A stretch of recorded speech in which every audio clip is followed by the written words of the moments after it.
The Music Matters Podcast, episode 1. The first one. The first. But not the last. Not the last. Definitely not the last. So what's been going on with you, Kev? We're finally back. We're back. We took a podcast journey. We did, 100 and something amount of episodes? I don't even remember. Probably over like 2, maybe 3 years. That was a long time, man. I don't know. Like, that was actually, I feel like that was a lifetime ago. Mm-hmm. You know, most people say like, "Oh man, that feels like yesterday." I don't feel that way. I feel like that was like a different. You know, when you have like these like chapters in your life, you're like, "Oh yeah, dude." When I was like, from like 9 to 12 years old, that was like a big chapter, and then like from like 13 to like 16 or 17, that was a big chapter, and then you turn 18, and then you like, you know what I mean? Like, I feel like that's what that was. The Radium podcast was like this like chapter. Mm-hmm. Yeah. Well, we definitely got our practice in. We were doing our reps, you know what I mean? Hitting the gym with that one. Yeah. So. But what's been going on, man? What's been going on? It's 2025, dude. Like, we're here. I mean, LA's on fire. LA just, the fires are happening. That shit's been crazy, man. Very interesting year, but we live in an interesting time, and I'm not even just talking fires and stuff, but there's so much happening. You know what I mean? So. I mean, it's been crazy, dude. Like, to open up 2025 with pretty much LA being on fire, people losing their houses. Like, dude, like 2 days ago, it was just raining ash in my backyard. It was just crazy to me. I was like, what the hell? And then I'm like playing with my dog, and he's like knocking ash off of all the plants, Yeah. And there's like ash everywhere. Like, I'm like, what the fuck? And then like, it's still like raining ash from the Sunset Fire, which was like not even like a mile away from my house. You sure that wasn't like your dandruff? Yeah. He was like, actually, yeah, this is weird. I was itching my head, and no, that's bad stuff. Like, that'll give you cancer. That'll it was crazy, mess dude. you up. And I'm just like, I'm on this like app where it's just pinging me all the time. Like, this is going on. The fire's spreading here in the Palisades, and this fire's happening, and that fire's happening. Yeah, I low-key had to tap out because like if I went to social media, that's all it was. Bro, everyone was texting me about it. I was texting you. I remember, but dude, it was crazy. Yeah, I like at a certain point, it's like, there's still 24 hours in the day, and I can't spend 24 of them just worrying about the fires. So. Yeah, it's really tough because you still got stuff to do. Yeah. A lot of people are still dealing with it right now. The Palisades fire is like crazy, still huge. It's taken over a bunch of stuff, and then you got the one up in the northeast here in Pasadena. I'd say Pasadena, but it's like spread even further than that. You know what I mean? Yeah, Altadena, Pasadena. Dude, it's crazy. They pushed it out of Glendale though. That's what I was happy about because I'm in Los Feliz. That's where I live, so it was coming towards me. But I think if anything, the Sunset Fire was like our major point. That was not even like a. I feel like that was like a moment, like a historical moment, like where you're like, holy shit, this can get to me too. Yeah. Like being here in Hollywood, like the fire can like, it's like right there. Yeah. And like I was right on the edge of like having mandatory evac, like that's crazy to me, bro. I actually, so there was such bad gridlock in Hollywood that I ended up just walking around just to see what was going on. Yeah. And there was like literally people running around with their suitcases, in hand, and like the traffic wasn't moving. So people, I'm sure, were just parking their cars. The gas stations were all filled up with people. Like people were freaking out. Oh yeah, people were losing their mind. Yeah. But yeah, dude, we'll stop talking about fire. Yeah. But yeah, dude, I've been really like, what's going on with the music stuff, because like for me personally, it's just been really hard to focus on being creative. That's what I was saying. We're in such a interesting place in 2025. Yeah. And like I said, I think right now we're in like a very transitional period, in everything, society and especially music. Politics. You know what I mean? Politics. Everything. Yeah. It's like, we're in this big transition moment. And so especially when we look at music, like, the things that were the mainstays in music, they're transitioning super heavy. Really heavy. And I think a good example of that is probably, hip hop has ruled the charts for, the past, I want to say 2, and you could make an argument for 3 decades, but it's really been the last 2 decades, I would say. Since the, early 2000s, I'd say hip hop really became early mainstay. 2000s, yeah. So It's a good point. I mean, you know, yeah, it's like 90s was like the golden era. Yeah. Which where like hip hop was still underground. Yeah, and with that transition happened in like I said, probably the mid 2000s. Yeah, yeah. And you know, we're 2025, so right around 2005, that's like I'd say 2 decades. What was that like that was like 50 Cent started like popping off with like his big stuff. Yeah, and that's like it started going pop. It started going really mainstream. Commercialized, yeah. Because you know, in Eminem. Yeah. At any point, like a genre, like, you know, everybody kind of builds off, you know, their forefathers and the people that, you know, established the genre. So we got to this point where it's like, okay, now this is like becoming a very commercialized thing where it's hitting the masses. Yeah, it stopped being about, like, you know, 80s really, like, let's talk the Bronx, like bringing hip hop to sort of its like what it is, right? It's like the DJs, the Cool Hercs, the now we got a VJ, you know, we got a guy on there, the MC, you know what I'm saying? And then all of a sudden, you know, it's like a party thing or whatever, and it's a cultural thing, and it's a city thing. Yeah. And it's parties, and it's like, you know, big speakers and like having fun and block parties and shit. And then it was like, you know, like then that shifts to like, okay, now let's make it like about social justice and shit, right? Like you had Public Enemy, and you had like a Tribe Called Quest, and you had all these like kind of you know, socio-political kind of stances going on with hip hop. And then there was like this really interesting shift that happened where it was like, oh shit, people are really liking this. Yeah. Like maybe we can make some record sales. I mean, this started, right? You know, like Suge Knight and like Death Row, and we've like, seen the movie, right? The NWA movie. Yeah. You know? Oh, dude. Yeah. I've watched so many documentaries on hip hop. Like I was obsessed with hip hop. You know, very obsessed. Yeah. You know, got into the I'm gonna go get techniques. You know, the 1200 MK1, MK2, MK3s. You know? Bro, yeah, MPCs, SP 1200 sampling. Yeah, dude, that was like such a huge part of my music journey. I made a whole career off of hip hop. So you facts. Know what I mean? Yeah, I remember listening to unreleased Kanye West tracks that you were showing me, that you're like working on when you were 18, like when I first met you. Yeah, that's what we had in common, bro. I think that's why we really connected and became friends, because I remember like going over to your apartment, and we were going to school together at the time, and for music, just college, for sound, right? And I remember like we just like just talking about music for hours, and then it was like, oh fuck, let's listen to some beats, let's make some beats, let's talk about music, talk about music, and then it was like, oh yeah, I get it, you get it, you get what I'm saying, okay, cool. Yeah, that was crazy, dude. What a crazy time. And then hip hop really did turn in, it took a pivotal turn to just being monetized. It became like, I'd say in the last like 10 years, really, the last decade has been like hip hop's turn into just a commodity.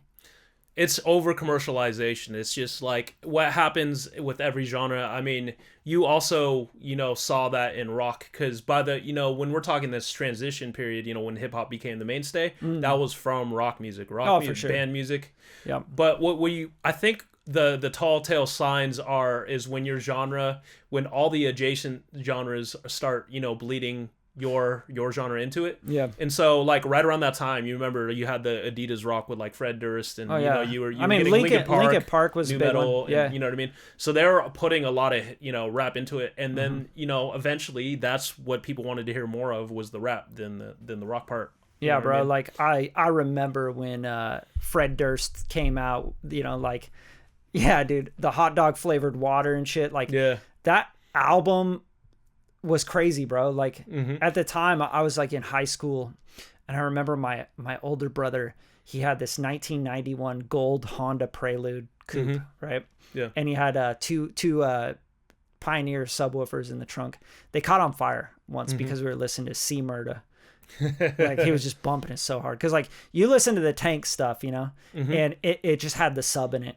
Every mix had the, and like the subs would just go crazy in the trunk, and they lit on fire because I think he was like, he did some sort of thing with the wires like an idiot. He didn't know what he's doing, but yeah, we loved that because the whole trunk would rattle. Yeah. And I remember like when that record came out, that that Limp Bizkit record, and we just like fucking listened to it over and over again. But yeah, just remember that time, because that while we had Limp Bizkit, we had Eminem, and Eminem was probably one of the biggest stars of that generation. Yeah.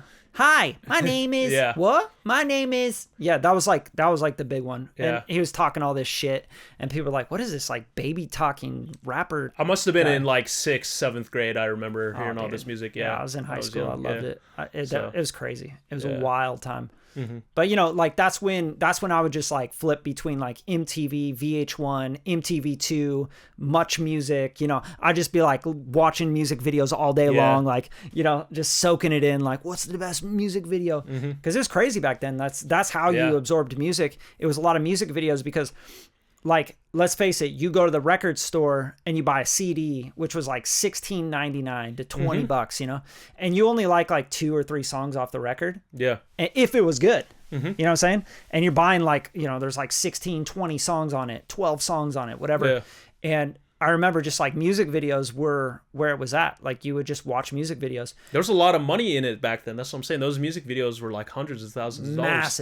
Massive. Those are like Hollywood budget music videos. There's like, they were crazy. Yeah.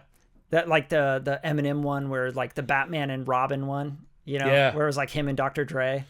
I love those crazy times. That's what I'm saying. Yeah. It sucks because, you know, back then it was commercialized, but everything was big. You know what I mean? Yeah, like facts. DMX would do arena tours. You know what I mean? Dude, DMX, dude. You know, smoking, taking a nice glass hit out of some crack pipe, and then fucking rocking a stage. Yeah. DMX, dude, I loved his music videos too. I know the ones like just rolling like with the motorcycles and the 4-wheelers and the 3-wheelers in the streets.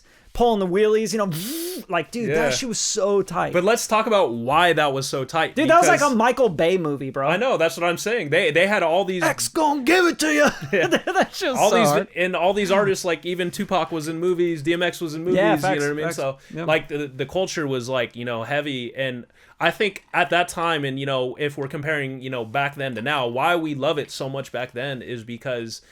especially with artists and stuff, people strive to be so different. You know what I mean? Yeah, I think it was also accessibility. You know? Yeah, right. Like back then, it was like that wasn't accessible to us. Like going to this multi-million-dollar studio with Dr. Dre and like, you know, like this celebrity, like, dude, making a music video like that. You couldn't just like, oh, I'm gonna hit AI and just have it generate some fucking, you know, like they were really like green screening it and like. Visual effects, like spending a ton of money, outfits, costume design, set designers. It was making a lot of money, you know what I mean? Yeah, and so that's the you know, the difference of today. So like now today every hip hop video is like a guy with the DSLR shaking the thing up and down, you know, just like rapping at the because camera. that's what they can afford, you know what I mean? Yeah, so, facts. Yeah.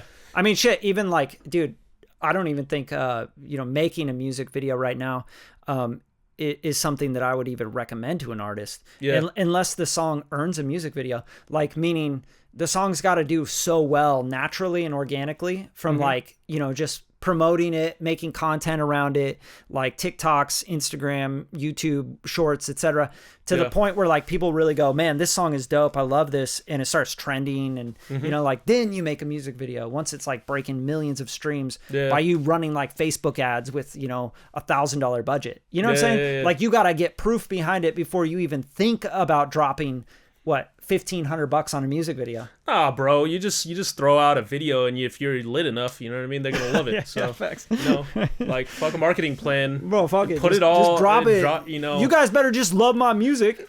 Get a rental, fucking Lamborghini. You know, it's all about the music. No, but you know, like here's the thing: like artists nowadays, they go through what I call like the sophomore kind of like artistic. We all go through it, by the way. It's like, it's this thing where like at the beginning, you're like, yeah, I'm all in, bro. I'm going to try my hardest. I'm going to make good content. I'm going to promote. I'm going to put budgets behind stuff. I'm going to really do this thing. I'm going to get some photo shoots done.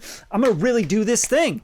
And then you put out like 3-4 songs, right? And you're like, why am I not blowing up? Why is it not great? Yeah. And then you go to this thing where you're like, well, fuck them. Fuck everybody.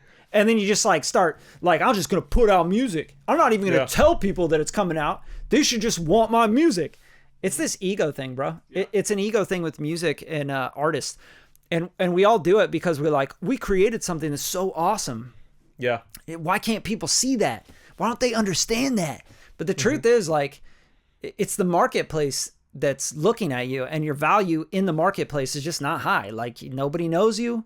Nobody cares about you. Nobody cares about your music. Nobody's listening to your music. So you got to show us. You got to show us over and over and over. You got to prove to us that you can do something insanely dope and you can keep it up. Yeah. Because think about it. Like, who's going to buy into something that, like, oh, I opened up a coffee shop, bro. We got the best coffee in the world.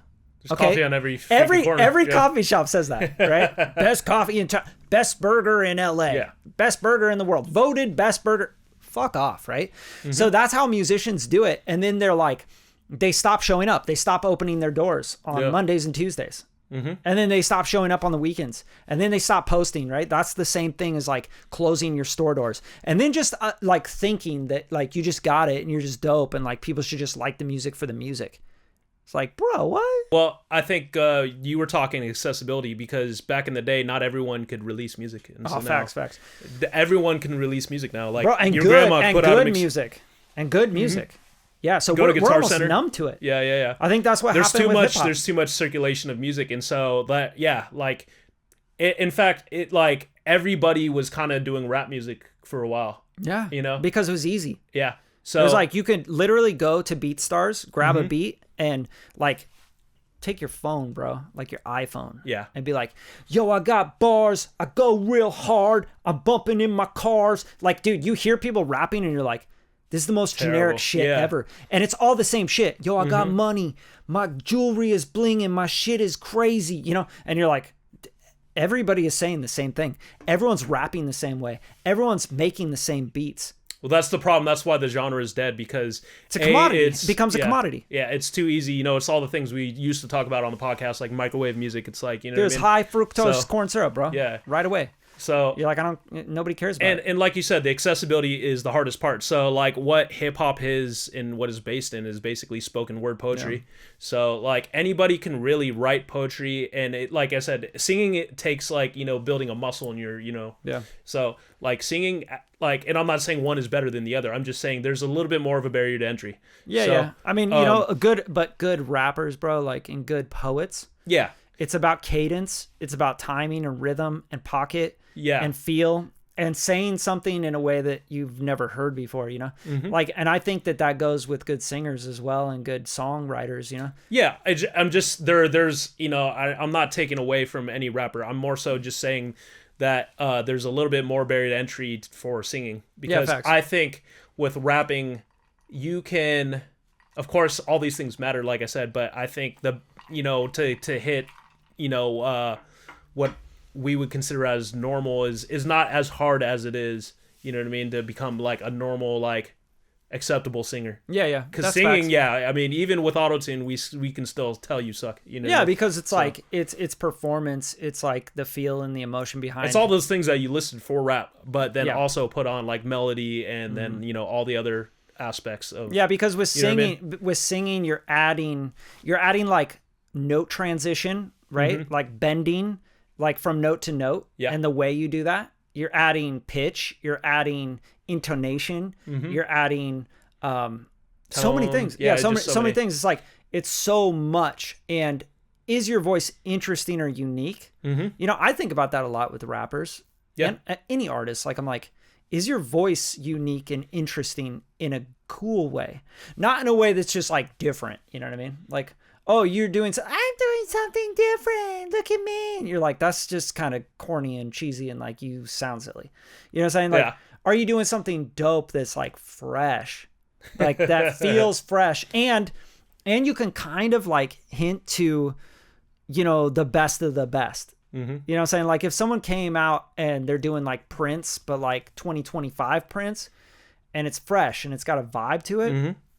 That's way different than just like doing Prince. Well, let's keep it real. So the problem with rap is that when you say when it's fresh in 2025, what rap sounds like in 2025 sounds like what it sounded like in 2018. You know what I mean? It's true. Or you might even make an argument for 2016, but like that's what I'm saying. It hasn't. Migos, it never went anywhere. Yeah, it hasn't like really graduated to the next thing and the next thing and the next thing. I mean, even like the guys and the girls that like really made it dope and made their own sound in hip hop and pushed things forward, pushed the envelope, like the Kanye West and stuff. It's like even them, they're like, we're bored of this shit. They're like, we're going to do more rock. We're going to do more punk. We're going to do more, like we're going to do more avant-garde shit because like we're just so bored of this like. It doesn't have to be the flow though. It could be the tone because like it could be everything. Yeah, right. Like Exhibit worked really hard to make his tone like. When you heard Exhibit, you're like, or DMX, you're like, damn, those are those guys like. Facts. Their voice. Very unique. Just like a voice actor, you know what I mean? Has like a very specific brand and tone, you know what I mean? So I mean, dude, back in the days, like as I remember, it would be like if you were copying someone, like it was a big deal. It was a big deal. Yeah. It would be like, dude, you're style biting. That's so corny. Like you sound just like so and so. And now it's like totally acceptable. Like I want to sound exactly like Drake, or I want to sound exactly like whoever's fresh right now. Yeah. And it's like, why? Sound like you, dude. Like try to sound like you in your own way and then have people try to style by you. Yeah. I mean the audiences accepted it just the same way that they accept Amazon Basics, you know what I mean? Yeah, facts. They're not like, oh well Duracell is so different from Energizer. You know what I mean? Well that's the problem though. Like that's kind of the downfall of art. Yeah. Right? Like if you start to keep digressing this idea, you go from like this brand and this idea and this thing, right? This idea that is super unique and super interesting. This Leonardo da Vinci painting and the style and the way that it's done and the strokes and everything, the palette. Like when you start to copy, and then people just go like, oh yeah, well it's easy to do. It's easy to copy. So like I can't tell the difference. Most people can't tell the difference. So then it's like, so that who cares? So now AI. So fucking who cares? Right? So nobody cares. But like, that's where I think people get it all fucked up because nowadays it's not that nobody cares. It's that the ideas and the culture around it has shifted. Yeah. It's shifted. Like now we have to think like, why do I want to listen to that song from that artist or those people?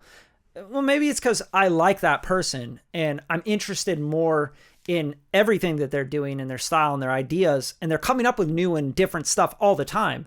And I want to see what's going to happen with them. And I want to follow what's going on because they think differently, right? And now that's like a brand. Now you've solidified yourself as somebody that's a creator, that is a leader, that moves things forward, right? That doesn't just copy, that doesn't just, oh, now I can do it with AI, so it's easier, you know? People get lazy in art. They get lazy in manufacturing. They get lazy in their jobs at being a server at a restaurant. We get lazy. Humans are lazy by nature, and so we grab onto the easiest thing. You know, how do you get the results fastest? It's not facts, but working the hardest. But yeah, it's like, how do I get there? How do I get it quick? And I don't want to work hard for it.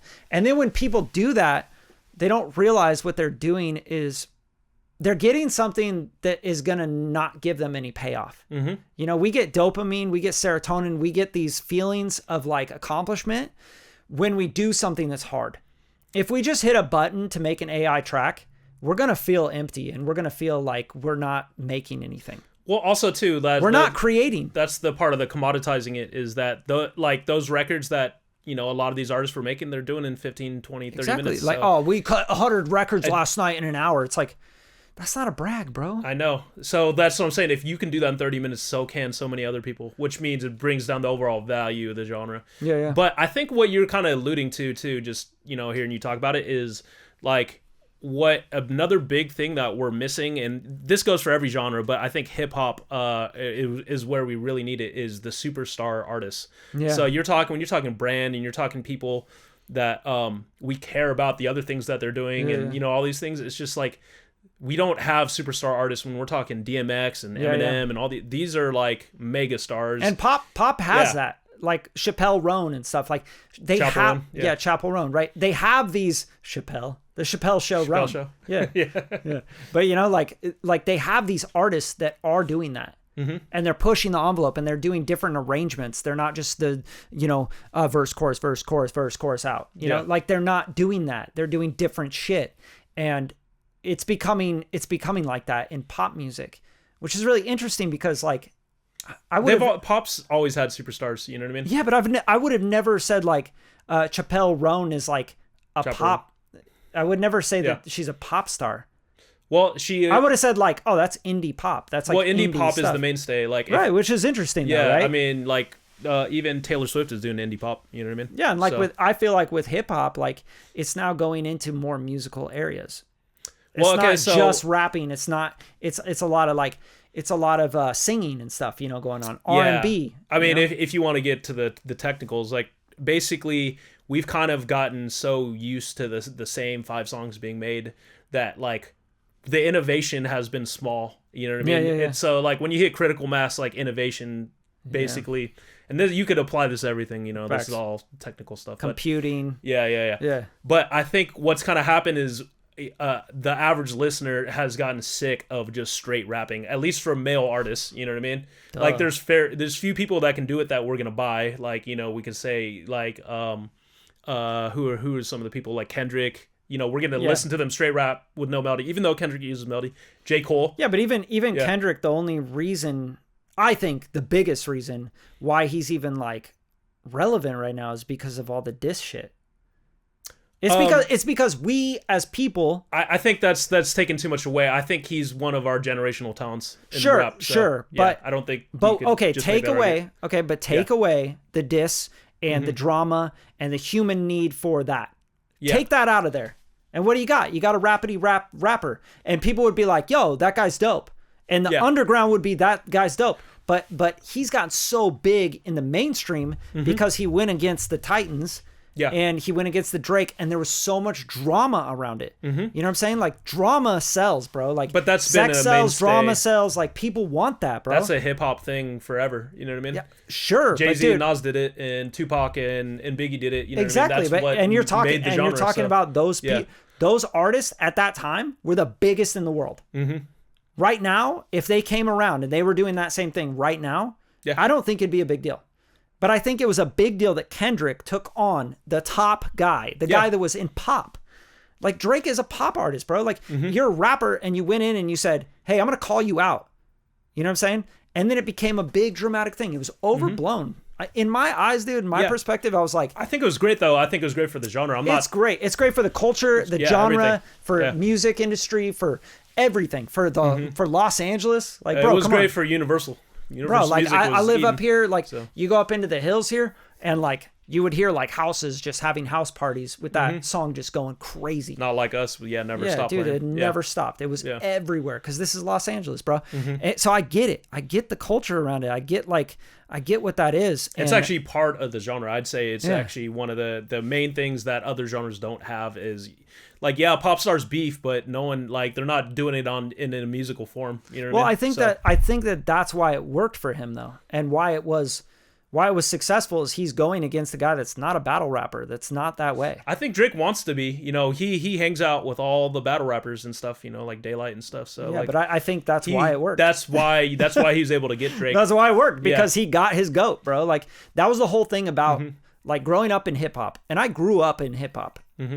Like I grew up in 90s, 2000, early 2000s hip hop, and growing up in that is like, that's what it's about. If I get your GOAT, bro, and you are like, you start coming after me. I mean, I grew up with 2 brothers, just 3 boys, that's what we were, just a bunch of dudes. And it was like, if I get you, I say something to you and I get you, I fucking won, bro. Like if you're all butthurt about it and you're trying to get back at me, like, I win every time, dude. Yeah. So like, that's the biggest thing about hip hop and battle rapping and like getting into that whole thing. I mean, I remember the whole Ja Rule and 50 Cent thing. Yeah, it's huge. That was huge. And it was like... That was real gangster rap beefs back in the day, too. But, dude, it was hilarious because it's like Ja Rule was like making these like sexy songs, romance songs, and R&B songs. And like, he should have never jumped into that. And that's exactly... I think it's that like history beef repeating predated itself. Their actual careers, which is crazy to think about. So facts, but look that's what I'm trying to tell you. Is like that's the whole Kendrick Lamar versus Drake thing. It was Ja Rule was doing his R&B thing, his sexy things, I forget the big song. I have it in my head right now, the melody, but I'm not gonna sing it. But like that was the big one, right? Like he was like 50 Cent's gonna battle him, and then he jumped on it. Yeah. He started acting all hard. He was like, "Yeah, man, I'm Ja Rule. I'm gonna battle you back. You pussy." Ja Rule was always rapping though. He was not. Yeah. He was not successful. No, his biggest songs were definitely the more melodic ones for sure. And what about Drake? Yeah, His biggest songs where they battle rap songs. I'm not saying the comparison is not valid. I'm just more so saying that basically like it's just part of the genre, and I think that's why the genre's been so successful, because there's so many unique elements to hip hop that you couldn't draw. Yeah, but you can't do the Drake, the Ja Rule. You can't go and make a career in R&B and pop and sexy girly songs, and then try and jump back into, I'm going to battle rap Kendrick Lamar. I'm going to battle rap 50 Cent. I'm going to battle rap This wasn't Jay-Z. Drake's first battle. He got beaten by, what's his name? That's my point, though. Why am I forgetting? What was the battle before Drake? Sorry, what was the battle before Kendrick? It was with guy from the Clips. Oh, yeah. See, I remember that. But that's not the story same. added on, remember? He revealed his son. Though, dude. Yeah. I mean, I'm just saying though, Drake has this wasn't the first time Drake's jumped into a battle. He battled Meek Mill. Like I said, it's been the Meek Mill thing. That was that was a big deal. That's what I'm saying. He's got a history of doing this. So, I think it. Like I said, I wasn't surprised that Drake would do it or would continue to do it. Like I said, it's been part of his career already. Facts. So, but yeah, dude, let's wrap up the rapping. We got a lot of different subjects to talk about today. Yeah. I want to get into some other stuff because, I could talk about rap, hip hop music, battle rapping all day long. I could do that. Like, dude, I feel like that's a big part of just being in music, really, right? Yeah. Like in music, it's about ego. Like, let's be real. Like, I think Mozart and Beethoven, they're probably like, yo, let's fucking battle, bro. Like, if they had the chance. Yeah. If it was modern times, like those two, if they were around at the same time doing the same shit, they would have been battling. Yeah. Who do you think would have won that one? The Migos. The Migos are better than Mozart. I mean, shit. Good point. Good point. I would have went with Mozart, but I'm just saying. No, I don't know. I think so. Like when we're like looking at the things that are changing, because like I said, this whole podcast is about the change. Yeah, and off. and dude, honestly, it's about the music. Let's be real. But everything in music is not what it used to be. Right? Yeah, it's not just like, oh, nowadays you can be in a music career and you can like, be super successful in music by just being talented and being great at guitar, and you can write songs like. That's like the beginning start of it, like that's your foundation. Sure, like you're really talented singer, songwriter, etc. Yeah. But like, then what else you got? You gotta get on your fucking social media game. Your branding, you gotta connect with people. You gotta talk to people. You gotta be out there. People have to know who you are, because you're going up against like millions and millions of songs being uploaded every year. And now you're battling AI, like you're battling everything. So it's like algorithms. Yeah, the attention. The normal person is like, they don't have enough time to listen to all the music. Like, you even see like New Music Friday. It's like, dude, I don't have time to listen to that. I don't think anybody does. I think most of, and if we're bouncing off of this hip hop thing, like. I think part of the problem right now in the music industry is that most of the discovery is happening through TikTok. You know what I mean? Yeah. So TikTok is the new radio. That's where most of people are discovering music. People aren't going to Pandora and discovering music anymore. They're not going to Spotify and listening to playlists. They're not listening to Rap Caviar in masses, at least. You know what I mean? That, like, yes, those are still popular playlists. I'm just saying that, like, the discovery is happening on platforms like TikTok. And I think another interesting part of 2025 is that TikTok is getting banned, and next week, right? Next week. That's pretty wild, actually. Yeah. Well, I think it's like the 19th or something. The 19th. I think that's Sunday. Is that Sunday? Yeah, it's like in 8 days. It's the 11th. Oh, okay. 11th today. Okay. So then, maybe little over a week. Yeah. I mean, that's crazy though. So that the big thing about this, right, is that people are trying to figure out a way around it. Like, I'm not even saying like people as in like the Supreme Court or anything like that, or presidents. Like, nobody can do anything about it. Yeah, I mean, yeah. So, like straight up. But people, I'm saying like the people that use TikTok in the US. Yeah, there's a lot of opinions out there on it. So no, they're like trying to get around it. They're like, oh, let's VPN bounce. Let's figure out a way to like sign in. Well, they were saying people were going to buy it. The last I heard is that, was it the guy from Shark Tank, Mr. Wonderful? Was right. So if somebody buys it and is a share, like a majority owner is US based, then it has a chance of surviving. But dude, that's not going to happen in 8 days. Yeah. You know, so I mean, this has been. I feel like me and you talked about it like even last year because this has been on the agenda for so long. Facts. I mean, it came and went, came and went. Yeah, it kept doing that. But now it's like serious, and I think it's hard to say what is going to happen with the music industry behind that and independent artists and all that, right? Yeah. But I will say this. I will say it's a discovery platform. It is not a paying platform. So no matter what you do with it, you have to drive traffic somewhere else to actually get paid.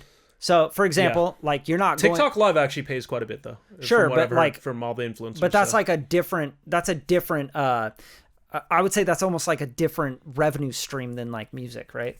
Like your music, you want people to go listen to it so you can get paid royalties from streaming. Yeah. Or you get sync licensing opportunities, or you get people eyes and ears on it, right? Like you build fans from it, etc. We even know like TikTok music doesn't even really build solid fans. No. Like the data is really clear on that. And so like you have these people that like, you know, only know this much of the song and they go to the show and then they leave. They're not really fans. They're just fans of that song or that clip of that song.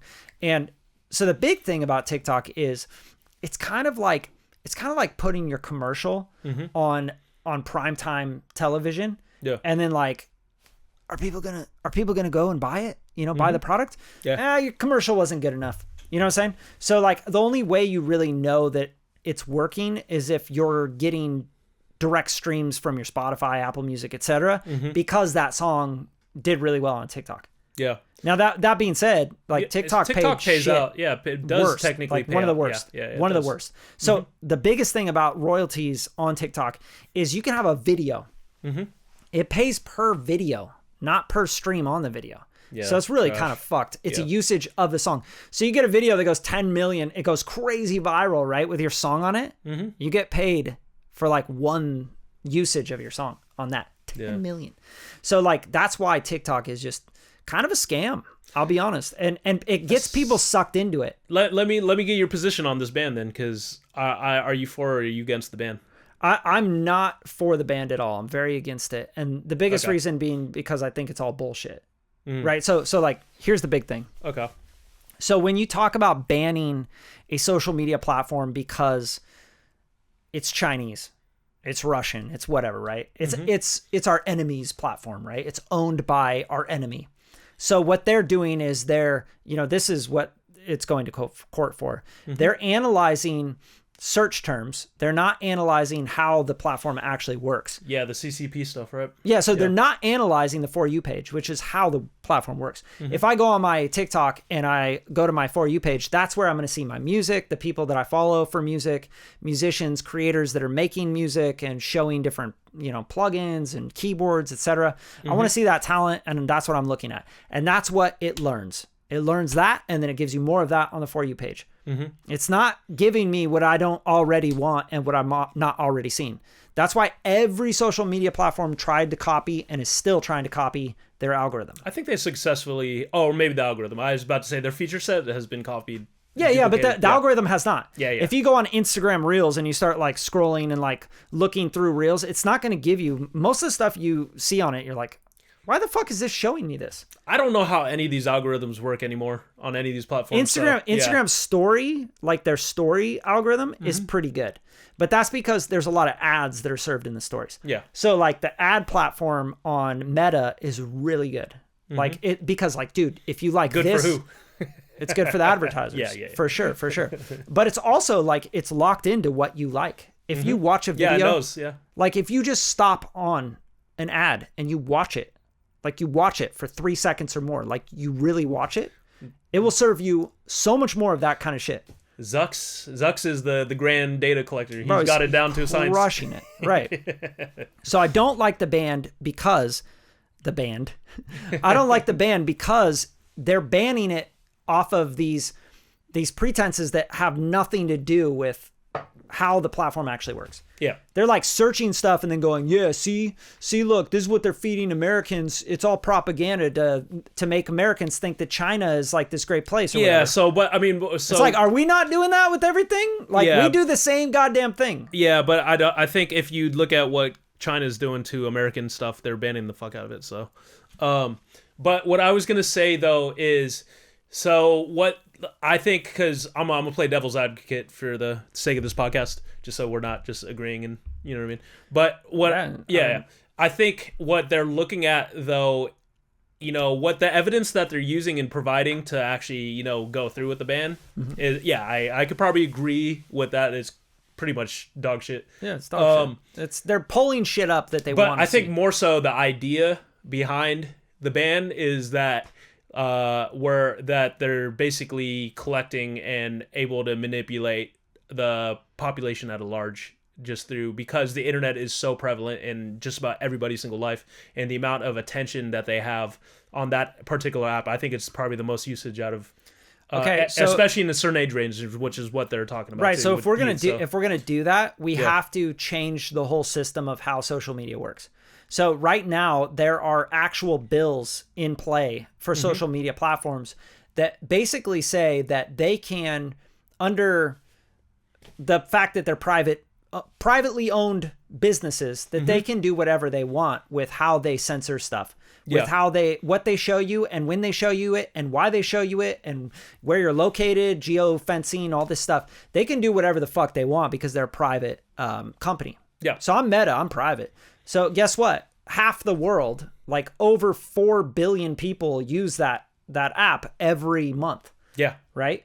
And I just watched some of the podcasts, the Joe Rogan podcast, where Zuck was on it. Yeah. And he was talking about like daily over 3 billion people are using those platforms. So we're talking Facebook, Instagram, and WhatsApp, right? Yeah. So that's crazy. So they're also under... And I forget what it's called. It's like a section. It's like a clause in the bill for social media platforms in the US that says that they're privately owned. So they can censor, they can show what they want to show. You get what I'm saying? Mm-hmm. So like, okay, so how's that any better than another company doing the same thing? You want to know? And this kind of goes back because we do have information. The US government has a lot of control over what's being shown directly on Facebook and Instagram and stuff. Of course. Where they have less control over TikTok. And we know this because of the Twitter files and what happened, you know, with of course. X, so, where they talked about all the backdoors that the US government had, particularly with Twitter. But I think, and you know, the amount of times that you've seen Zuckerberg in front of Congress, I think there's some sort of, you know, understanding there. So no, I don't think that that's what that is. I think the fact that he's been in front of Congress that many times just shows you that at least in the United States of America, we get a chance at a trial. Yeah. Right. Yeah. We get a chance to actually argue. They had TikTok on trial. They've had TikTok on trial for but why? Yeah. Why? They're a Chinese company. Why do they have any jurisdiction? I don't understand that. So if you want to ban the company, you ban the company.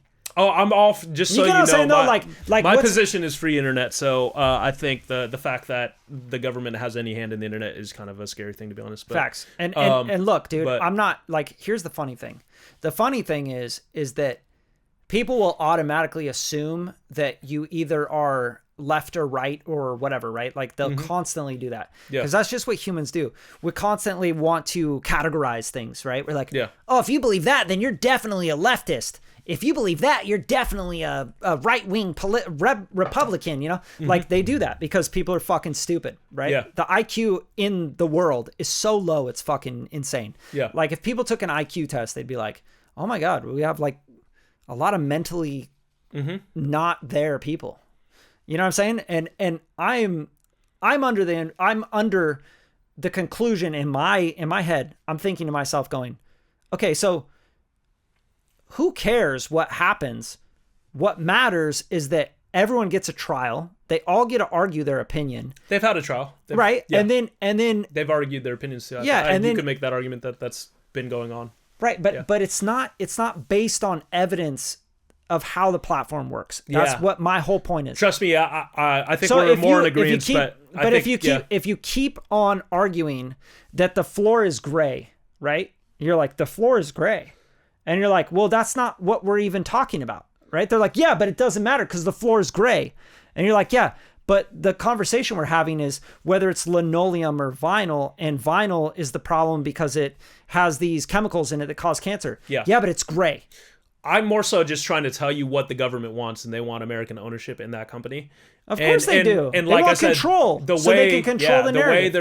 The way they're doing it is, they're using, these, it's simple, dude. These arguments and these things to, but they want American interests in that company because of the amount of attention and the amount of data it collects.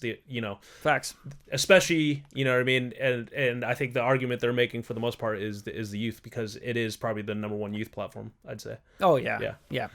The youth. I think Meta is bigger, right, by all metrics on Instagram and Facebook.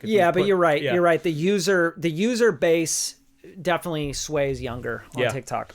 So I like I said, I'm for a free internet, but at the same time, I see what they're trying to do, and they have a bullshit argument, but at the same time, I don't think they care what their argument is. I think they only care about the result, and they're getting the result. So, yeah.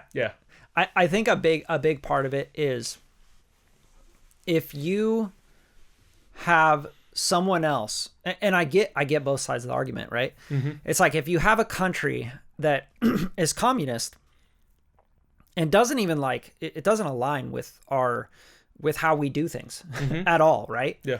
And it's a communist country that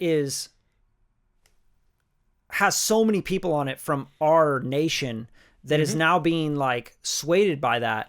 And the scary part for them, national security would be that what if they're collecting data like we do as American companies? You know what I'm saying? So now they have so much data on our youth. Wow, we want that data. We need that data on our youth. But if they have it, they can use it against us, right? Because that's really the major concern. Yeah, it's a control thing. Yeah, it's a national security thing, right? That's the threat. Argument they're making, which is I get it. Trust me, but then where do you draw the line of what's freedom and what's not? You know what I mean?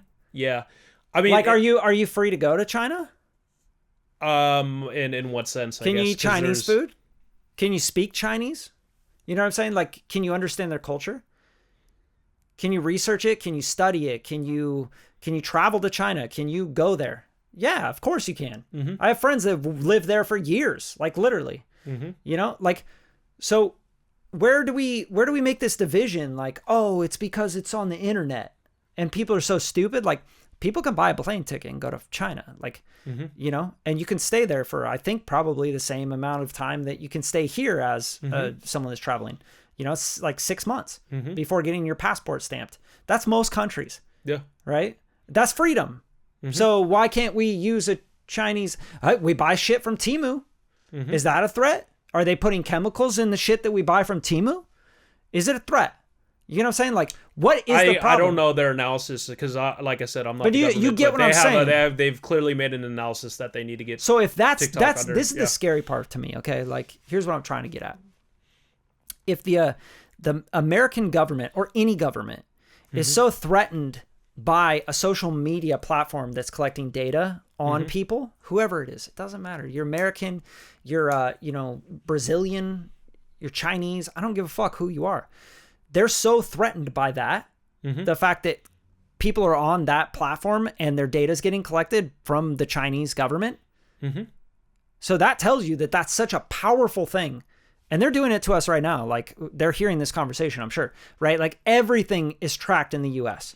Everything we do, we go on Google, you go on anything, everything's tracked. Your phone is listening to you even when you don't know it's listening to you. The camera's on when you don't know the camera's on. Exactly. These are all public information things. Yeah, and it's all on servers, they have massive servers everywhere collecting data. The LiDAR data is being collected. It knows who you're in the room with. It knows that me and you are in the room together. So that's the scary part to me, and that's what I'm trying to get at is they're so worried about that and concerned about that and that data and that stuff getting in the hands of the Chinese government or the Russian government or whoever else that's our enemy, fuck, man.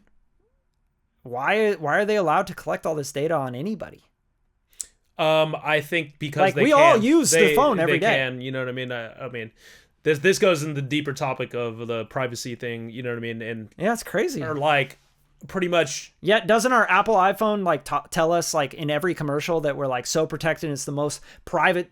You know, your privacy is completely protected with the iPhone. It's the most Apple blah blah blah. Every single measure of what these things have like 6 or 7 different measuring devices from GPS to LiDAR to fucking crazy. Like I said, it's measuring everything. Exactly where you're at. Yeah, it knows literally all that data. You can put your finger on the thing and it'll take your pulse. Yeah.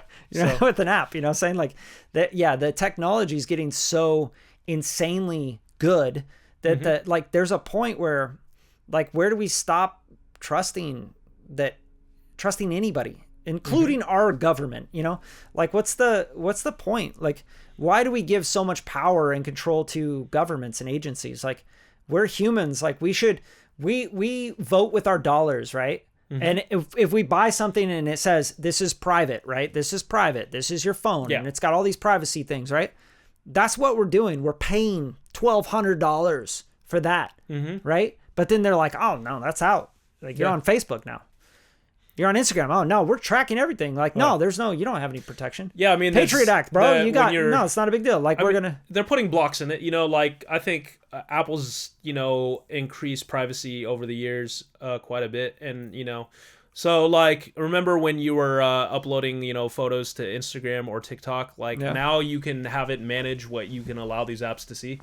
Like things like there's safeguards now that they're putting in and stuff like that. So like, that didn't exist until almost like a year ago. Yeah, so. the shit needs to be like voted in. But here's the problem is that those votes and those bills and shit get passed by House of Representatives. They're not passed by us. Yeah, they're passed by the people that we vote into the House, and the Senate. And it's like, dude, it's like, really, do we have any say in any of that? Not really, dude.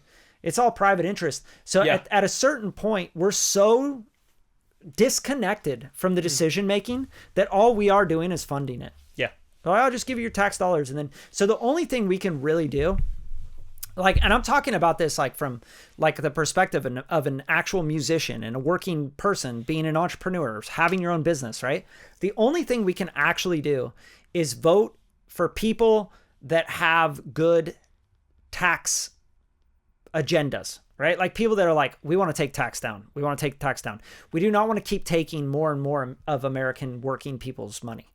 And businesses, like small businesses, bro, like we suffer so hard. Yeah. People take our money. They keep taking our money. And then they decide what they're going to do with the money. Yeah. You know what I'm saying? So like, oh, we want to ban TikTok. We want to go on these fucking extravagant, data collection journeys and trials and stuff. And it's all going to be paid for out of the pockets of you. I actually, who do you think pays for those salaries, bro? Like those are all salaries paid for by taxpayer dollars. My position, honestly, is I think TikTok being banned is going to be a net positive for the music industry. Yeah, I mean, so, dude, I'm just looking at it from that perspective. It's going to drive everything to the other social media platforms. Yeah. Here's what's going to happen, and it happened already in, I think it was India, right? Was it India or I think it was India that banned TikTok, and then everybody started using Instagram more. So like you see people on Instagram, like these Indian influencers and musicians and stuff that have like hundreds of millions of followers. Like, oh, I got 10.5 million people following me on my Instagram, right? Because like they don't have TikTok. So everyone's on Instagram there. You know what I'm saying? So like that's going to happen hard. So what I would do if I was a musician, and I am, and an artist, and I am hypothetically speaking, I would be just going hard on YouTube Shorts and Instagram. Yeah, That's and yeah, keep posting to TikTok. Why not? If you're gonna make something for Instagram or YouTube, like just put it on TikTok as well because it's still there. But I think we've kind of hit peak social media, to be honest, just like how we hit peak hip hop sales. I think so, because people have lost trust. They're not as like allured by it. It's also like, I think people are realizing that it's bad for you. Like it's bad for your health. Like being on social media all the time. Yeah. It's really not good for you. So I think like we're actually trending the other way. I think TikTok, like I said, as much as it's fun to go down the well on TikTok. I think at the same time, pretty easy to do for my day-to-day life. If I just like take this out of a vacuum, of course, like it's one last platform that I can put music to, that I can potentially build an audience from. So you could make an argument for net negative, but I think in just my day-to-day life, I think not having TikTok will probably be a positive in my life. So dude, amen, bro. Yeah. Like I'm tired of having to post to like you know what I'm saying? Like, oh dude, I gotta make a post, bro. I'm gonna one more platform that you have to like consistently maintain. Where there's already enough, because we gotta be out there. I'm good. Yeah, we make music, we make art, we make content, we make stuff happen. Like you don't want to have to do that in like 17 different places. Yeah. So I mean, like I said, you could make the argument that it's bad because TikTok has been an amazing platform for people to create brand new careers. Oh, I've connected with some amazing people on TikTok. Built up 42,000 followers on there. Yeah, and just like great people. And like the music community there, the audio engineering, music production, songwriting community there is really good. It's really solid. They're people that like actually care. Yeah, I can't say that about Instagram right now. I say Instagram is like, fire emoji. You know what I mean? TikTok is like, I really like this, but I'm wondering why you put the compressor before the saturation, and like, what was the thinking behind that? And that's the same thing with YouTube. So YouTube and TikTok, I think, are the most engaged platforms for musicians and professionals in music, and even hobbyists in music. People that are really wanting to learn, people that really want to connect. I think a big reason behind that is because Reels is 90 seconds long. Like it's still 90 seconds. Are you fucking kidding me? Right? That is a big, I think, flawed thing that Instagram does wrong. Like if I put a short form video up that's only 90 seconds long, and you want me to teach, do a tutorial, whatever, that's a fail. And then you got to put the compressor in, and you look like an idiot, and you're making this like blown out like advertisement kind of looking shit. Yeah. On TikTok, you can be like, I'm going to do this thing for 2.5 minutes, and it's going to thoroughly explain this thing, and people appreciate it. Yeah. And then YouTube Shorts just made their shorts 3 minutes. So now we have these like platforms that are going, hey, we realize like you want to make short form content, but you don't want it to be so short that it just feels like an ad. Yeah, I mean I think the problem with TikTok, I think for me, is that there's just been a lot of changes from TikTok. Like I think a TikTok was amazing at the beginning. Yeah. And it was short form content. Yeah. It was like Vine 2.0. And so what you're talking about with like the reason why Instagram sucks, I agree with the 90-second limit. I think that's like kind of archaic. I agree. It's limiting as fuck. I think though the things that I hate about TikTok are the reasons why I'm happy switching more towards YouTube or X or Instagram. Well, and YouTube actually pays their creators too. Yeah, facts. Like you're not gonna get that. So I'd actually say that's probably my number one gripe with TikTok is probably the monetization on there. Although I heard that it was good for a while. Yeah, like when I think when they first started, they were doing really well. With that. Yeah, they were paying people and stuff. And like I said, like I understand that lot because I think they want everybody to use TikTok Live. I think that's where they've been trying to push people to. Look, like all these platforms go through the same fucking thing, right? They go through these cycles. Like TikTok went through the cycle where it was all TikTok Shop. You couldn't get away from it. Yeah. It was like TikTok Shop. Everything's it's still TikTok Shop. Yeah, but bro, like it was unbearable. That's why I hate it. And now you're scrolling and you get the lives. Have you seen the lives? I don't even know who this person is. I don't care. Like one of the biggest problems I have with the lives is that all these influencers are begging for money on the lives because you can gift on that. So it's just a bunch of begging people on you just scroll through people begging. You gotta buy this and you gotta buy this because, dude, if you don't buy this, like I'm not gonna be able to pay my rent. No, because you can gift them just like on Twitch. You can basically give them subs. Yeah. They're literally begging for money. They're sitting there begging for money. Yeah, so, it's like panhandling on the internet. I know, on the internet. It's disgusting. So that's why I like, get the TikTok live stuff. That's like a big thing though. But that's why I'm saying people are like, oh, the lives, you can make so much money, but it's people begging for money. That's what I'm saying. It's like disgusting. So yeah, I saw. You remember like when they were doing the like, chop.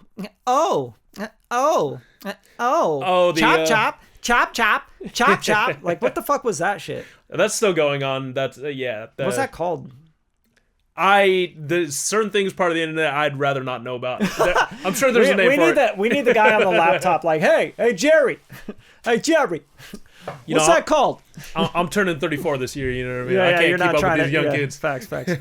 Yeah, but dude. yeah. So yeah, the monetization is goofy as hell on TikTok.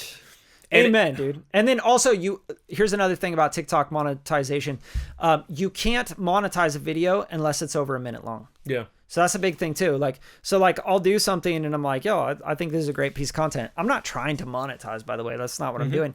I'm like trying to add actual value and like make connections on these platforms, because I've connected with some amazing people on the platforms, like musicians, artists, writers, guitar players, like getting guitar lessons from people like that that live down the street that I meet online. You know what I'm saying? Like that's where it starts. It is the new community. Like it's where, it's like going to the fucking movies, or not the movies. That's a bad example. But it's like going to like a public place, public square, and like meeting someone, and being like, hey man, maybe we should grab a drink sometime, or like, it'd be cool if we connected further. You know what I'm saying? Threads is good for that. Like Threads is amazing for local community. I still haven't signed up for Threads, which is fun. Bro, it's really good. Like you can literally be like, Los Angeles, blah, blah, blah. And like people in Los Angeles are going to see your post. You know what I mean? So I've connected with a lot of people. I've done meetups with people. What's Trump's social media?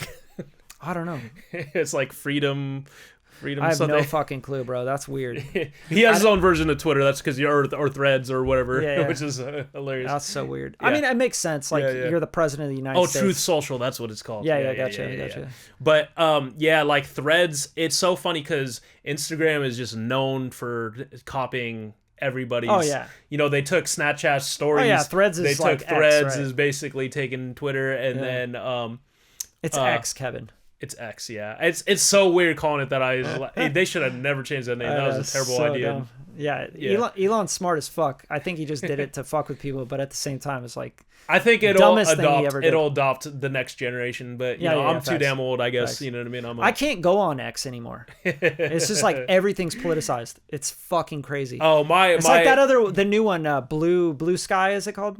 Oh, I don't know. I'm not on the new social media. Like, I'm still old it's guy. Like the Democratic side of like X. Oh, is much. it? Yeah. Okay. See. Really weird, bro. Like we're getting into really weird times. Like where everyone has to feel like, if you don't agree with me, then we're not friends. Like that's what I'm saying. I'm already like, like I don't agree with you. I don't agree with you on a lot of things. Like doesn't mean I'm gonna be like, fuck you, Kev. Yeah. Dude, you like those Converse? Like slave labor and shit happens with Converse. And you're like, yeah, well, you're wearing Adidas, dumbass. You know what I'm saying? And I'm like, oh, fuck, yeah. But no, I'm not going to put up with that. You're a Converse guy. We're not friends. Like, dude, that's how people act now. It's fucking silly. Like, grow the fuck up. That's what I think. Like, I don't know. It's weird being a 41-year-old that, like, grew up in the 90s where, like, people were punching people and, like, you get in a fight and then it's like, oh, yeah, cool. We're friends, Like, it's all good. I can't believe you punched me in the face that hard, though, And then it's like, nowadays, like, oh, you looked at me funny and you didn't do this thing that I think is proper and I stand with this thing. If you don't do, fuck you and fuck everything about you and I hope you die. It's like, dude, you guys got low IQs. It's getting really weird. It's getting obnoxious. And I think a lot of people just live too much online. Yeah. If you just get in front of real people and you have conversations with them and maybe, just maybe, you got punched in the face once in your life, you might actually think like a normal human being. Well, we're dinosaurs, dude. I'm telling you. Like, I remember the time before the internet. We're prehistoric. That's what I'm saying. when I tell, like, I if sound like an old man. If I don't like you, I'm gonna tell you, you're a fucking piece of shit. I'm an old man because we work in music, and at least what I do in music as a producer, I'm with like 20-year-olds, you know what I mean? Yeah. and sometimes younger depending on the artist and stuff, but like what I'm saying is like, I remember before the internet, you know what I mean? Life was actually really sick. I love awesome. life before the internet, you know what I mean? We actually did shit. Yeah, I know. You know what I mean? So we went to the movie theater. It was awesome. So it was cool. Like I said, before phones could do anything. Like I remember when phones used to suck. Oh, and texting was terrible. So you know what I mean? Like we weren't getting any titty pictures from anyone. I mean, every day it's like, it's downloading, and then it's like really bad quality, and you're like, I remember when you're like, oh, you could have a camera in your phone. That's crazy. That's crazy. Yeah, exactly. Bro, you got a camera? damn, like, nah, I can't text you because that's going to cost too much. Facts. You know? But yeah, dude, let's talk about some tech though. You know, we got some new tech out. Obviously, like a lot of companies have come out with stuff, but I'm always keeping my pulse on the best stuff. Like this stuff I actually use, right? Mm-hmm. Like, for example, like I don't use a lot of like new stuff. Like when it comes to music production and recording and making music. Like, I don't know. Do you? Are you like, oh, dude, I'm using this new stuff. I'm usually I got a late. new pedal board and I got a late. new. Yeah. Like no, you're like doing your thing. You got to get songs done. Yeah. You're like working with artists. You got to get a mix done. So you get shit done, right? You're not like, oh, I better experiment with this new thing. Yeah, I'm still using the same plugins I used. I mean, I pick up new stuff from time to time. I won't lie. But, yeah.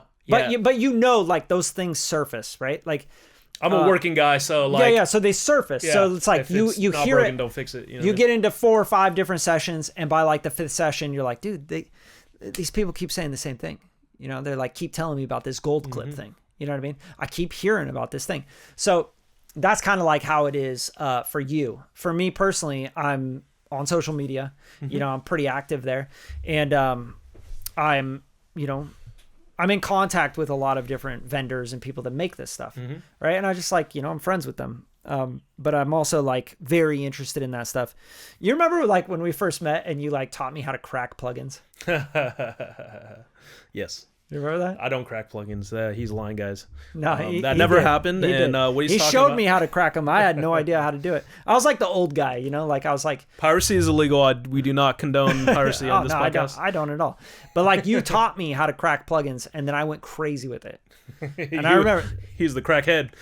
I was a crackhead, bro. Like I was like smoke crack, like cracking plugins. Like no, dude, it was like an addiction.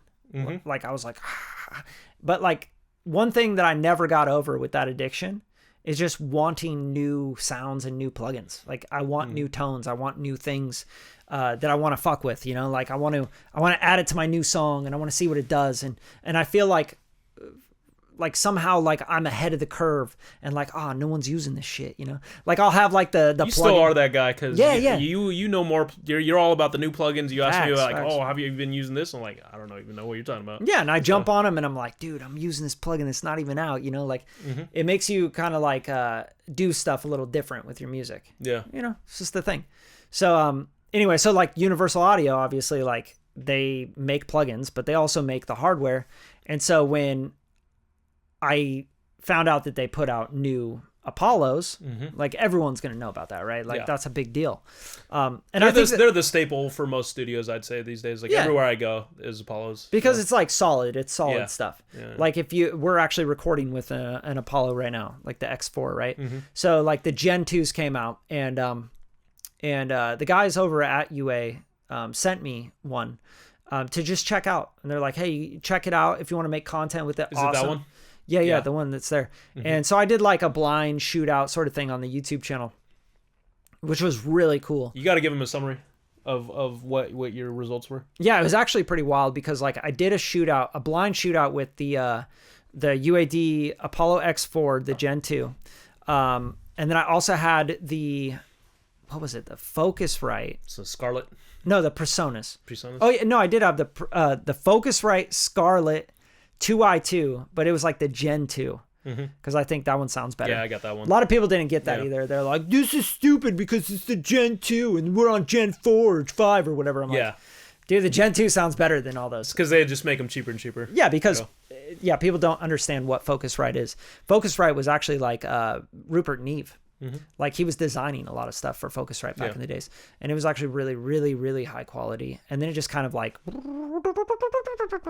but anyway, so like shot it out between that and the Presonus Quantum HD8, which is fucking fantastic. It's like $1,000, 8 mic preamps. Yeah, I mean that Universal Apollo is pretty hefty too, right? What's the cost for? This one with the 4 mic pre's, which they're like the unison ones, so they model. That's honestly like the biggest, coolest thing about these to me personally is the modeling. Like right now, we're going through a chain on the console that's like modeling Neve and 1176s and all that shit. Yeah. And that's like my favorite part about them is the mic pre's, the ability to model stuff. But that for mic pre's, that one's $2,000. So that's like not a joke. Pretty serious piece of gear. Like, you know, a computer costs investment for a lot of music, you know, people just getting into music. So bro, you can buy a whole computer. Even the not the duet, the duet's the twin. The twin. Oh, the and twin. I also shot it out with the twin. The twin, not the not the X, but the twin before the X. So that's what I had. You know what I'm saying? Just but anyway, the twin. Yeah, like a lot of people actually picked the they were like, "Oh, my favorite sounding is the Scarlet." Oh, interesting. Yeah. Well, I think, and it's because it has crazy EQ curves on it. Yeah, I think that's what people's ears are used to these days. It brightens everything. You know? It like scoops the shit out of it. It has crazy EQ curves, and I'm like, oh, that's not really a good thing. Like, you know, like I want to capture the full thing, but you know, a lot of people, it sounds detailed to them when it's when it's really just like. It's all hyped. Fucking hyped up. Yeah, exactly. You know? So, and that's normal. People will constantly pick things that have like a smiley face curve to them. Yeah. Right. That's just how audio works. You know? Facts. So. And it's a lot of hobbyists that pick that. But like the people that were really serious about audio, they were picking between this X4 and the Quantum. Yeah, the Quantum. Yeah, which was crazy to me because like a lot of people really liked the Quantum. But like this the reason I like the UAD stuff, like to be real with you, and just like a no bullshit kind of approach to what I think about it for real. Don't bullshit them. No, right now, here's what they're doing, right? Like UAD, Universal Audio. Remember, they're like Bill Putnam. They are like the forefront of what hardware is, analog hardware is.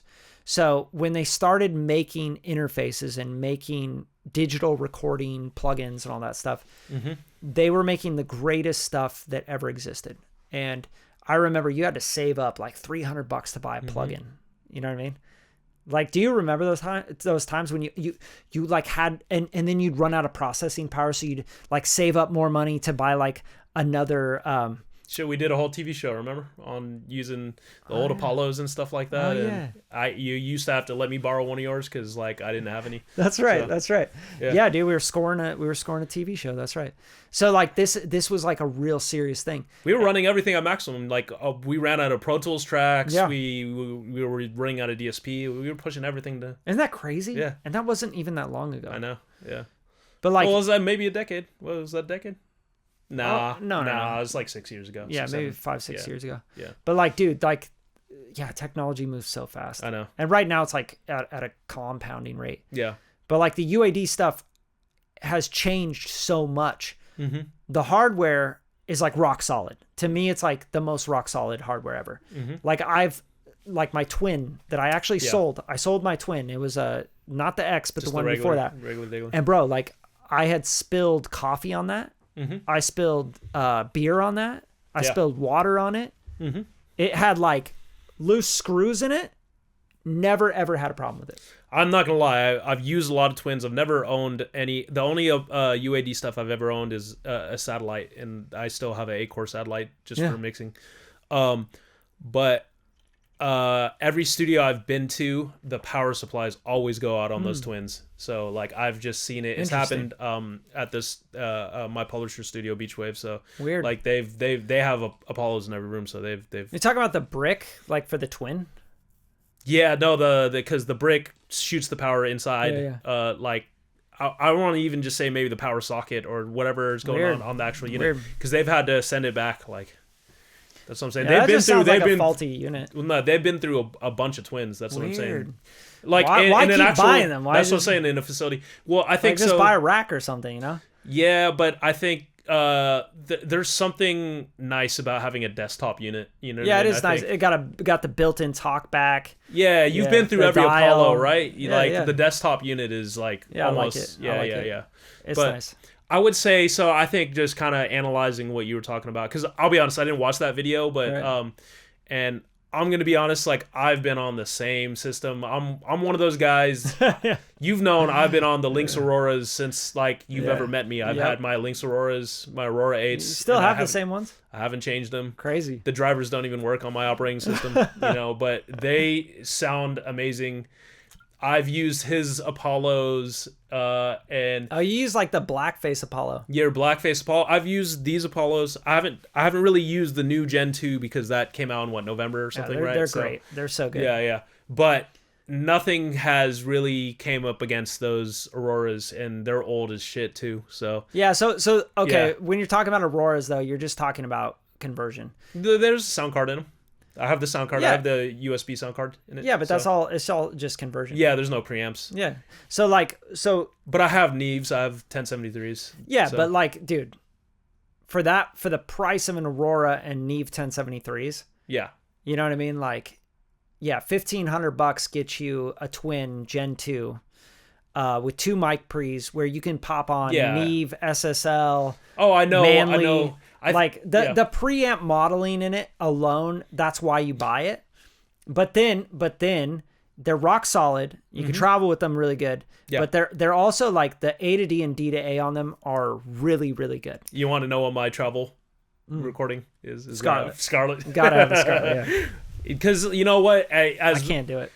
The reason I use the Scarlet just to travel is because I'm usually, when I'm traveling, either I'm going to a studio and we're going to cut vocals for real, or if I'm traveling, I'm just getting scratches. So you know what I mean? It's either one or the other. So I'm not going to get something really nice to travel with because it's either going to be we're already going somewhere nice and they're going to have something better, or I'm getting some scratch and I'm not going to care anyways. Yeah, true.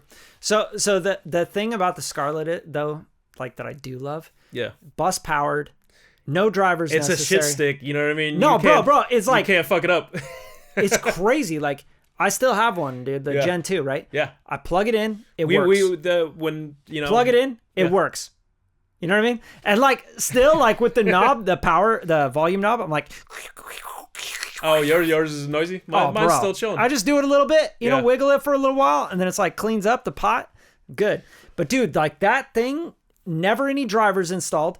Never ever have to bring a wall wart or anything. You fucking plug it into USB, powers up.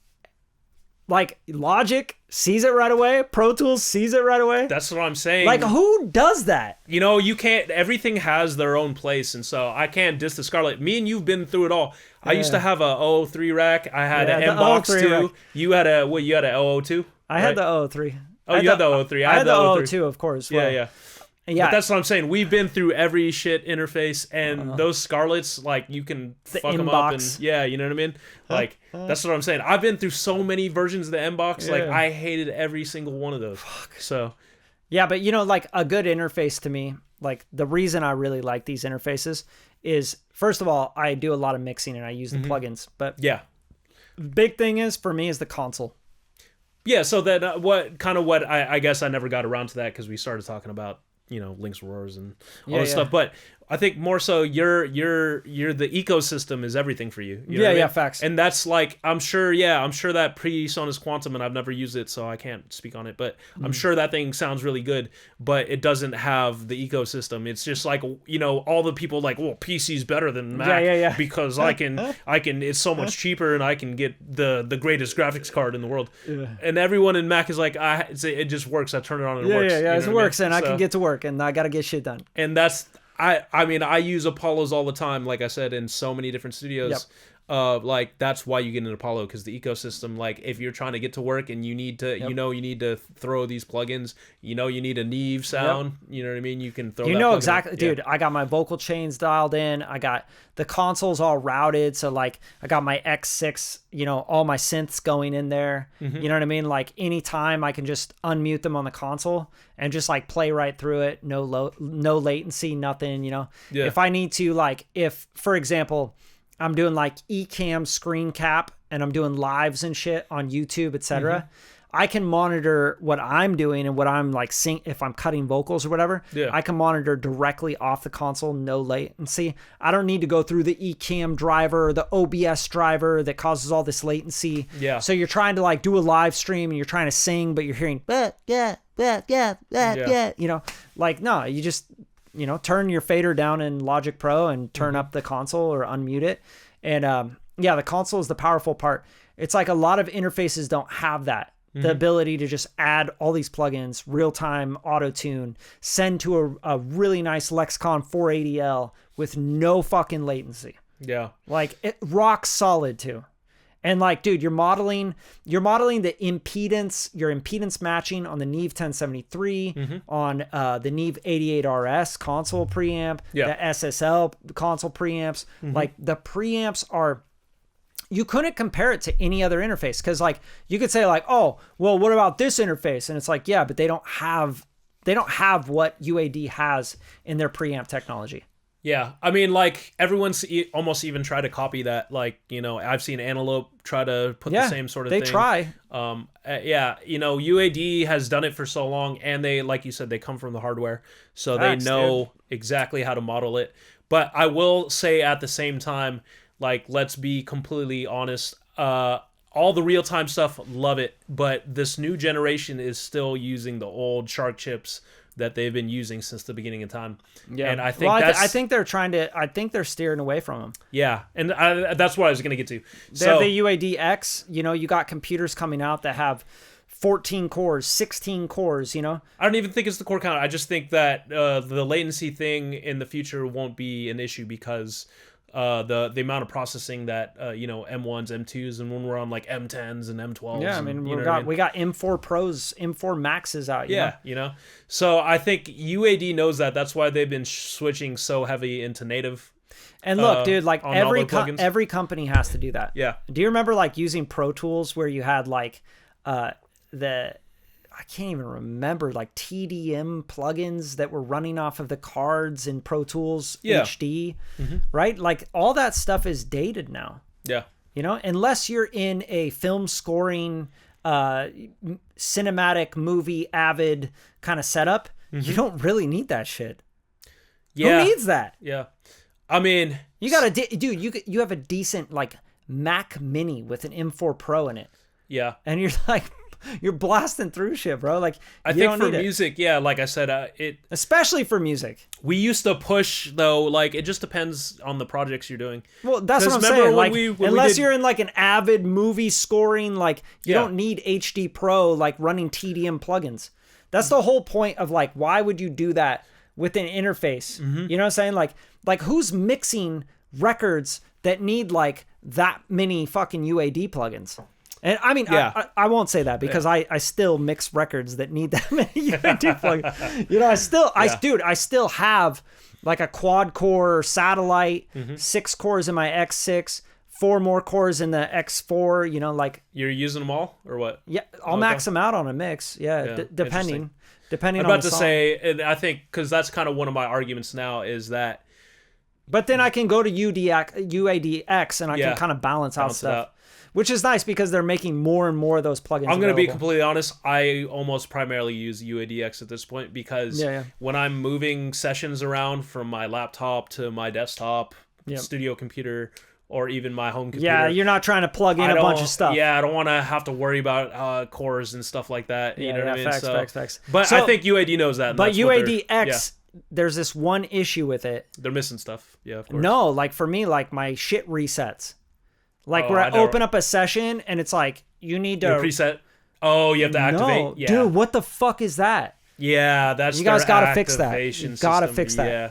Dude, you have to have... I hate that. Dude. Sometimes you have to close your session. How many times have you like opened up a session and hit play and you're like, this doesn't sound the way I remember it? Yeah. Dude, and I'm using like the organ and stuff, because that B3 is amazing in the UAD. Like, that is the only organ that I think sounds like pretty fucking close to a real organ. Like, you can tweak that thing and you're like, I gotta get into it. I know there's a bunch of plugins. The B3, the waterfall is amazing, dude. It's so good. So like, that's the problem though. Like, you open up a session, it's like, activate your thing, and I'm like, what the fuck? There's like 15 UADX plugins in here. My whole mix is falling apart because they're not activated, and then I gotta go into the UAD. Every session you basically have to activate it. So, bro, it's driving me crazy. That shit's annoying. Yeah. And I'm paying $20 a month for that. Oh, you're on the subscription? Yeah. Oh, okay. Interesting. Yeah, it's because I use like so many of those plugins. Okay, but you already own half that stuff. I remember. You know what I mean? Not all of it. But yeah, I think here's the thing. The problem is that all the like plugins like that, you know what I mean? They used to be, you could only get them through Universal Audio. You could only get a Fairchild that sounded that good through Universal Audio. Yeah. You could only get a Massive Passive that sounded that good through Universal Audio. I still feel like the 660, 670 from UAD is like the top. I've shot that one out with a bunch of different brands, and I'm going to be honest, I could use any of those other brands. Like, yeah, if you wanted to get that, like, I almost say sometimes the difference is only like 2 to 3%. Yeah. Like, yeah, it is better, but like, sure, so minuscule at this point. You know what I mean? I hear you. So, especially when you're talking about activation issues, like I'm gonna go to I mean, when I'm using like Fairchilds and stuff, I'm usually using off the chips. I don't usually use the UADX. Do they even have the UADX on Fairchild? I use the chips too. I'm not gonna lie. Yeah, I think they do. I noticed though, Manly too. The variable mu UAD. Yeah, I use that. I can't use any other variable mu. Yeah, like Pulsar has a pretty good one. I haven't really but it's so different. You shoot out a lot more plugins to me. It's just once it's in my rotation, and like I said, Mixwave has some of the best plugins.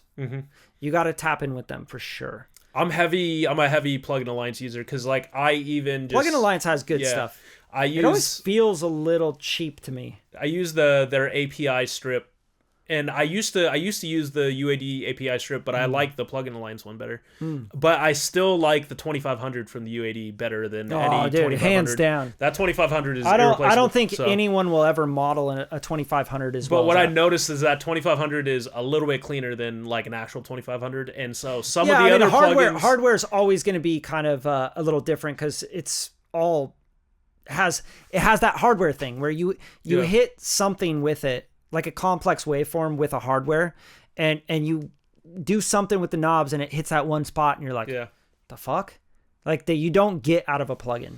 I think they want to get that out of a plugin, but plugins are much more predictable. The Plugin Alliance 2500 is probably closer to a real 2500.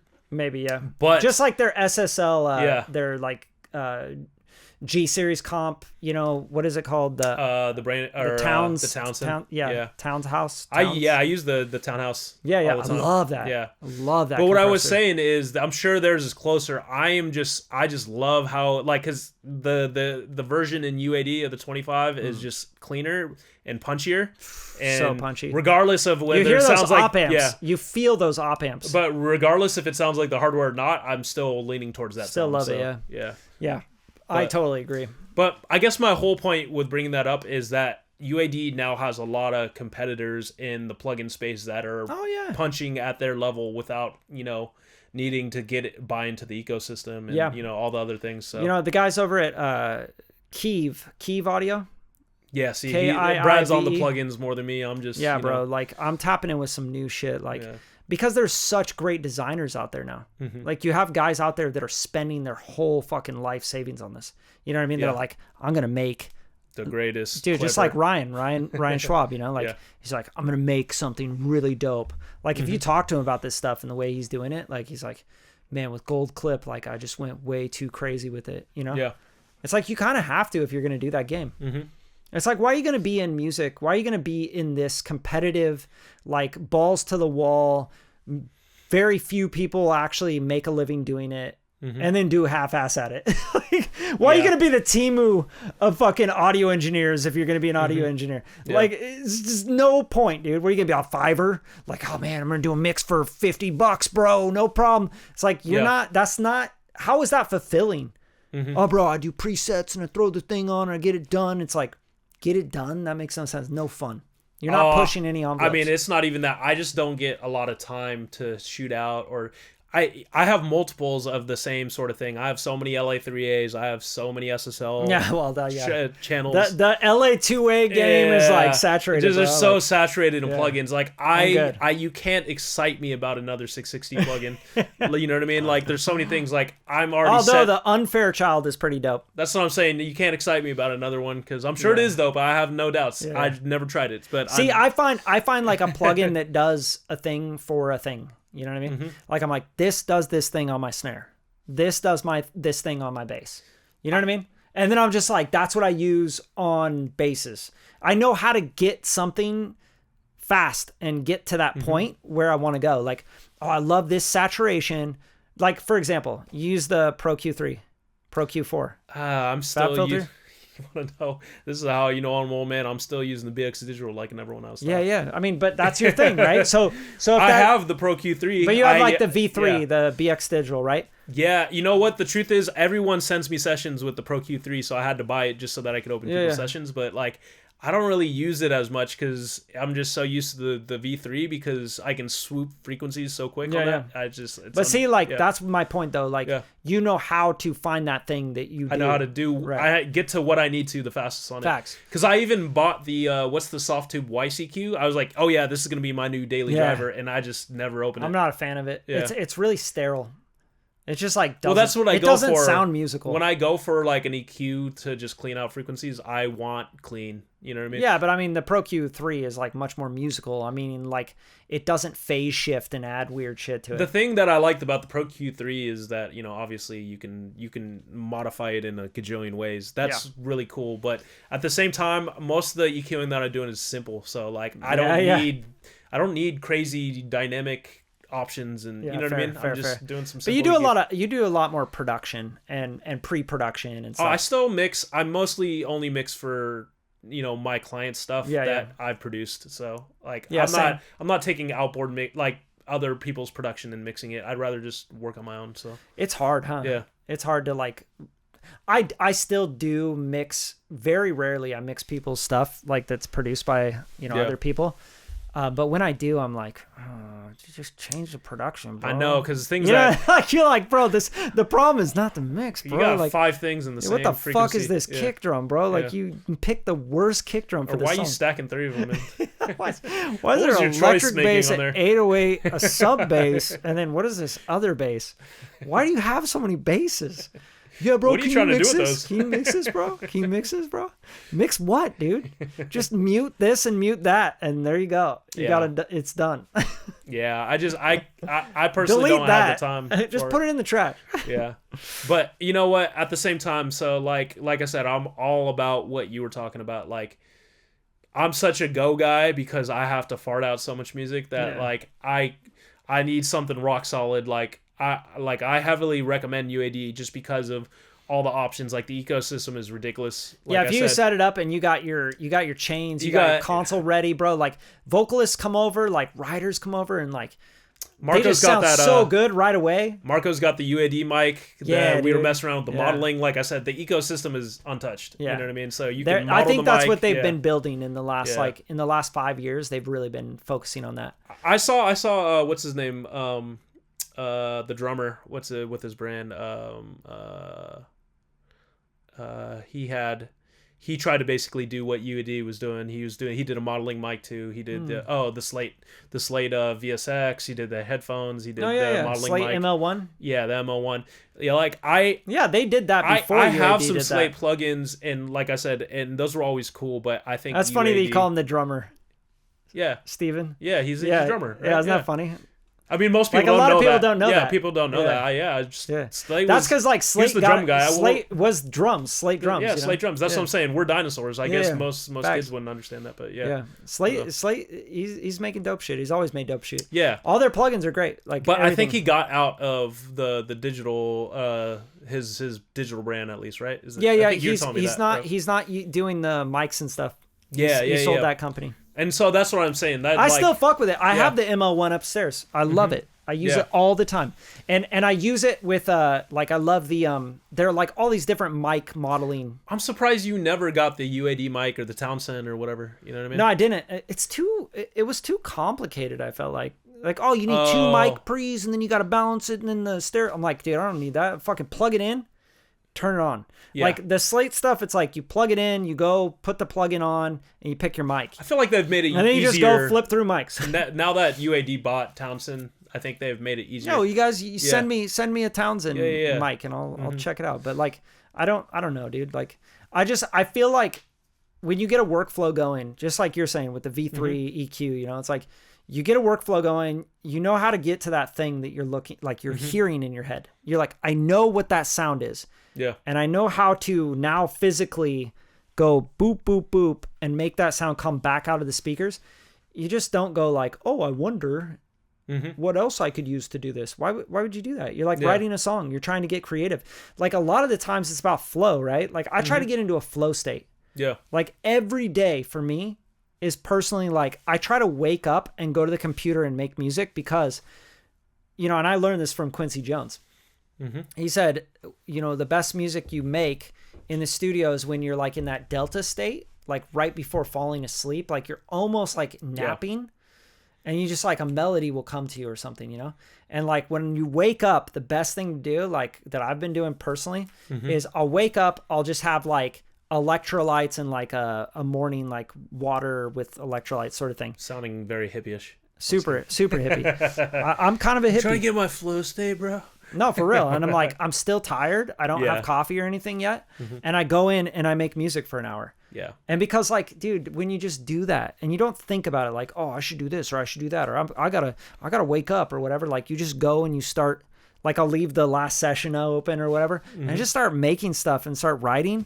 Like then all of a sudden you're like making music for 2 hours, 2.5 hours. And you're like, oh dude, I just like almost got this whole song like arranged and everything. And then it's like you got into a flow state. And it's hard for me to do that if I'm thinking about it, you know, or if I'm like preparing for it, or if I'm like, oh, first I got to do this. I got to eat first. I got to have some coffee first. I got to do this first. It ruins it for me. I'm like, all of a sudden I'm not in the mood to make music now. Now I'm all jacked up on coffee and I want to like do, you know, emails and like look at stuff and watch YouTube and I get fucked up. So yeah, sometimes it's just like you get in that flow state when you're in that in between like waking up and going to sleep sort of feeling. I agree. The flow state is actually super important. It's hard to get into sometimes. Because I think people try to worry about things like inspiration and all that type of shit you can't, too much. But you can't. You just have to go do it, and then it just starts to happen, you know? And I think especially music in 2025, like we're too reliant on all the technical shit. Bro, you always have this also. Yeah. Like you're like, let me check something real quick, and then you're like, you lost your flow state, you know? Yeah, but also like the technicals can really slow you the fuck down making music in 2025. Facts. Because like, especially now, it's like, especially when everything's digital, like you were saying, if the modeling mic is like too much of a pain in the ass to get going. You start like finicking I can't do it because I'm trying to get. And then all of a sudden you're updating plugins. Yeah. And you're like, dude, I've spent 30 minutes updating plugins. And then you're like, I don't even feel like making music now. Yeah, because sometimes it's like, I'll like, oh, this is not working. Oh, I gotta fucking go and figure this out. And, I think I gotta restart my computer. I have to update the operating system. My UAD plugins didn't open up on the latest. I gotta activate it, but now I gotta reopen the session. So true. Anyway, I think we should wrap this one up, y'all. Yeah. Appreciate you guys tuning in. If you guys got anything out of the podcast, you have fun with us, definitely subscribe to the channel. Make sure you drop some love in the comments. And where can they find Kevin? KDE Beats. I gotta change that, man. I'm not much of a beat maker these days. He's got making that. I'm a producer. It's called @fatbeats.com. Yeah, @KDE Beats. On Instagram? Insta, yeah. TikTok might be unavailable pretty soon. So. Yeah. Just hit him on Insta. And then you can get at me at Bradley HD on all platforms. You guys, thank you so much for tuning in. We got a lot more coming, so stay tuned.